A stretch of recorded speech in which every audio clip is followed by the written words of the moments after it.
శ్రీకాళహస్తీశ్వర ఆలయంలో తిరుచి వాహన సేవ నేత్రపర్వంగా నిర్వహించారు. జ్ఞానరూపిణి మంగళ స్వరూపిణి శ్రీ జ్ఞాన ప్రసూనాంబిక దివ్య మంగళ స్వరూపాన్ని దర్శించుకుంటూ భక్తులు ఆధ్యాత్మిక ఆనందంతో పరవశించారు. ప్రాకారోత్సవంలో అమ్మవారికి విశేష పూజలు జరిపారు.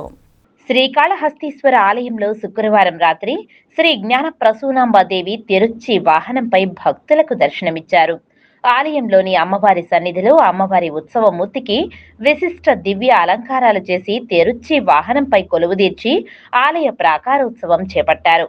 మంగళ వాయిద్యాలు, భక్తుల శివనామస్మరణ నడుమ అమ్మవారి ఉత్సవమూర్తిని ఆలయ ప్రాంగణంలో అత్యంత వేడుకగా ఊరేగించారు. ఆలయ ఆవరణంలోని రాతి ధ్వజస్తంభం వద్ద అమ్మవారి ఉత్సవమూర్తికి మంగళ వాయిద్య నీరాజనాలు సమర్పించారు. అనంతరం ఊరేగింపుగా తీసుకువచ్చి అమ్మవారి సన్నిధిలో కొలువుదీర్చి ధూపదీప నైవేద్యాలు నివేదించి మంగళ హారతులు సమర్పించారు. విశేష సంఖ్యలో భక్తులు దివ్యమంగళ స్వరూపిణి శ్రీ జ్ఞాన ప్రసూనాంబిక దేవిని దర్శించుకుంటూ శివనామస్మరణలు చేస్తూ ఆధ్యాత్మిక ఆనందంతో పరవశించి ప్రణమిల్లారు.